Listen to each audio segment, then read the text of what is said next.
उसमें मुझे लगता है सोच का जो दिवालियापन है वो अपोजिशन में तो है ही है, लेकिन बीजेपी के लिए ये पौ 12 वाली गेम है। वो इसलिए क्योंकि बीजेपी को लगता है ये जो मैच होना है ये तो उसने जीत रखा है, आंकड़ों के हिसाब से उसको कोई दिक्कत नहीं होने वाली है। तो ऐसे में बीजेपी जो है संभल कर नहीं खेल रही है, वो देख रही है कि अपोजिशन क्या करना चाहता है, और कहीं ना कहीं बीजेपी इस पूरे गेम में अपोजिशन को फंसाना भी चाहती होगी। अंत तक जो है अपने उम्मीदवार का नाम इसलिए घोषित नहीं करी है, सोच तो बीजेपी ने भी लिया होगा कि उम्मीदवार कौन होगा, उसको किसको उम्मीदवार बनाना है, ये सारी चीजें जो है वो डिसाइड हो चुकी होंगी। पार्लियामेंट्री बोर्ड के अंदर तो बीजेपी को अपने नाम को लाकर सिर्फ घोषणा करनी है। ये प्रधानमंत्री नरेंद्र मोदी, गृह मंत्री अमित शाह, जेपी नड्डा और पार्टी के जो आला नेता हैं उनके बीच में ये डिस्कशन हो चुका होगा कि किसको उम्मीदवार की घोषणा करनी है, किसके नाम की।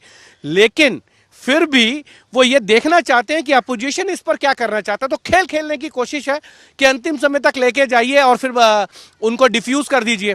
तो कहीं ना कहीं ये जरूर एक रणनीति भारतीय जनता पार्टी की है कि किसी तरीके से अपोजिशन को जो है वो एक्सपोज किया जाए, और अपोजिशन की कोशिश होगी कि सिंबॉलिक तौर पर ही जो है वो विरोध किया जाए, क्योंकि अपोजिशन चाहेगा कि एक विरोध दर्ज कराया जाए कि हम आपके उम्मीदवार से सहमत नहीं है।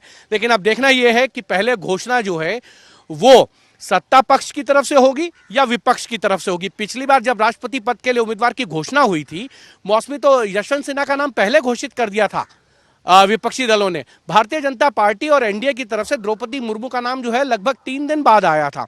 लेकिन इस बार मुझे नहीं लगता कि अपोजिशन ये साहस दिखा पाएगा कि अपने किसी उम्मीदवार के नाम की घोषणा कर पाएगा। बहरहाल मौसमी, मेरा आपसे सवाल है, आप दोनों पक्षों में उम्मीदवार के तौर पर किन नामों को देखती हैं, चाहे वो भारतीय जनता पार्टी की तरफ से हो या फिर अपोजिशन से? मैं अपना मत मौसमी आपके बाद बता दूंगा।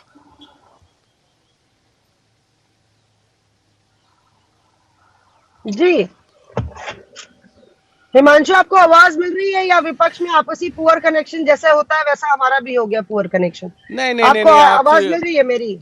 आवाज आपकी बिल्कुल मुझे सुनाई दे रही है, क्योंकि आपकी आवाज बड़ी बुलंद है। मेरा सवाल यह है कि आप जो है एनडीए के उपराष्ट्रपति पद के लिए किस नाम को आपको लगता है कि उस नाम की घोषणा हो सकती है, और यूपीए की तरफ से किस के नाम की घोषणा हो सकती है, यूपीए या पूरे विपक्ष की तरफ से?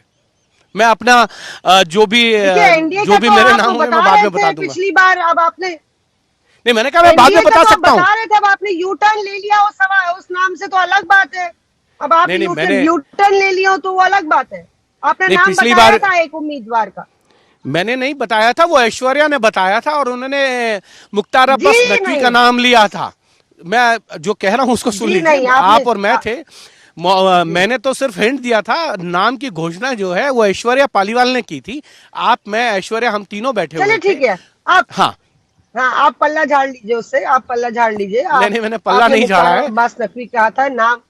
जी सुरेश प्रभु का भी नाम आ रहा है, सुरेश प्रभु का भी नाम आ रहा है, मुख्तार अब्बास नकवी का तो नाम आ ही रहा है।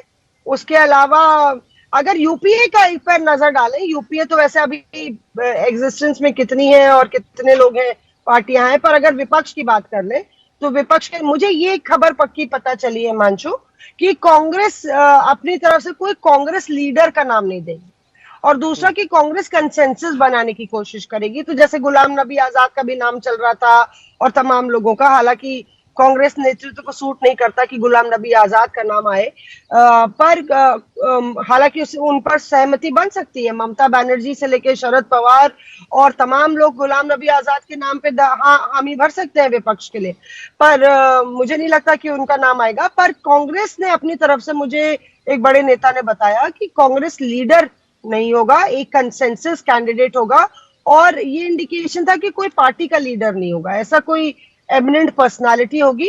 पर 17 को कोई बैठक हो सकती है, एक विपक्ष की बैठक वीडियो कॉन्फ्रेंसिंग के जरिए होने वाली है, वो शायद 17 से पहले होगी, जिसपे नामों की चर्चा हो सकती है, और जो मॉनसून सत्र है उससे पहले जो बैठक होती है विपक्षी दलों की, वो बैठक होगी। तो शायद उसमें कुछ नाम सभी तरफ से मूट किए जाए।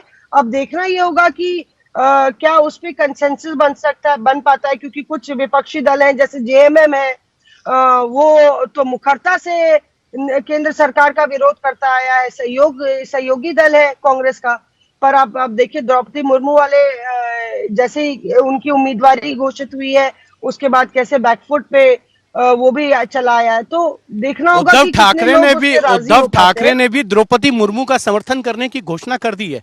यानी कि उद्धव ठाकरे गुट ने जो है वो भी द्रौपदी मुर्मू का समर्थन कर रहे हैं, क्योंकि उनकी पार्टी के जो सांसद हैं उनके अंदर भी जिस तरीके का डिवीजन दिखा, तो उद्धव ठाकरे को यही लगा मौसमी की द्रौपदी मुर्मू का समर्थन कर दिया जाए, नहीं तो विधायकों की जो संख्या टूटकर एक अलग गुट बना है, कई सांसदों की भी अगर यही स्थिति रही तो उद्धव ठाकरे के लिए जो है वो कहीं ना कहीं दिक्कतें आएंगी भविष्य में। जो दिक्कतें अभी तो बहुत है, लेकिन कहीं ऐसा ना हो कि शिवसेना पूरी तरीके से जो है वो जो है एकनाथ शिंदे कैंप के हाथ में चली जाए। तो उससे बचने का उन्होंने एक उपाय तो ढूंढ लिया कि द्रौपदी मुर्मू का समर्थन कर दिया।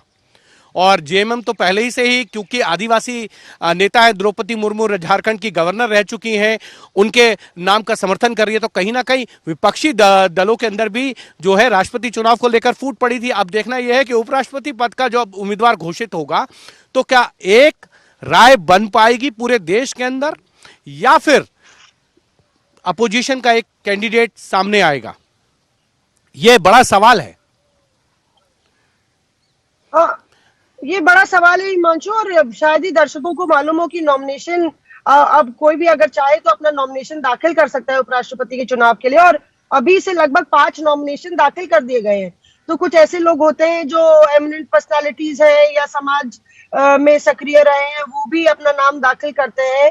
एक तो विपक्ष का कैंडिडेट होता ही है, सत्ता पक्ष का होता ही है, और इनमें से एक नाम तमिलनाडु से आ चुका है, एक गुजरात से आ चुका है, एक बेंगलुरु से आ गया है, एक आंध्र प्रदेश आया है और एक मध्य प्रदेश है। उसमें से 5 में से एक नाम रिजेक्ट हो गया है जो कि आंध्र प्रदेश का है। तो ये आप अंदाजा लगाइए कि कितना प्रतिष्ठा वाला ये चुनाव होता है। और एक चीज और दर्शकों को इम्पोर्टेंट बताने की जरूरत है कि राष्ट्रपति चुनाव से कैसे जुदा होता है उपराष्ट्रपति का चुनाव। आप राष्ट्रपति के चुनाव के लिए देखिए, जो तमाम सांसद है वो भी वोट करते हैं और जो विधायक है उनकी भी भूमिका रहती है। यही वजह है कि आप देखिए द्रौपदी मुर्मू हो या फिर यशवंत सिन्हा सारे राज्यों में जा रहे हैं। सुना है कि द्रौपदी मुर्मू उद्धव ठाकरे से भी मिलने जाएंगी क्योंकि उन्होंने समर्थन दे दिया है, तो वो भी दिलचस्प सेटिंग होगी। पर जिस तरह से आप देखिए कि उपराष्ट्रपति के चुनाव में विधायकों की भूमिका नहीं होती है, सिर्फ सांसद राज्यसभा के और लोकसभा के वोट करते हैं, और उनमें एक और एडिशन होता है, जो नॉमिनेटेड सांसद होते हैं, जो राष्ट्रपति के चुनाव में वोट नहीं कर सकते, वो उपराष्ट्रपति के चुनाव में वोट करते हैं मानसू। तो ये थोड़ा फर्क होता है। और अगस्त जी तो बहुत महत्वपूर्ण है। और इसीलिए जब उपराष्ट्रपति का चुनाव होगा तो विधायकों की भूमिका आउट हो जाती है। आपको सिर्फ फोकस करना है सांसदों पर और अपने पार्लियामेंट्री बोर्ड पे। तो विपक्षी दलों को भी फोकस करना होगा सांसदों पे और पार्लियामेंट्री बोर्ड पे। अब देखना यह है कि बैठक कब होती है, कब नाम तय होता है। पर एक चीज है कि विपक्ष इस पूरे मसले पर एक तरीके से बैकफुट पे आया हुआ है, क्योंकि यशवंत सिन्हा की कैंपेन डीरेल हुई है और उसका सीधा असर उपराष्ट्रपति के नाम पर पड़ा है कि किसको देना है। वरना सरकार को घेरने का कोई भी मौका विपक्ष गवाना नहीं चाहता था। यहां तक की हो गया था कि महाराष्ट्र की सरकार इसलिए गिर गई क्योंकि बीएमसी के चुनाव तो है ही, पर राष्ट्रपति के चुनाव है।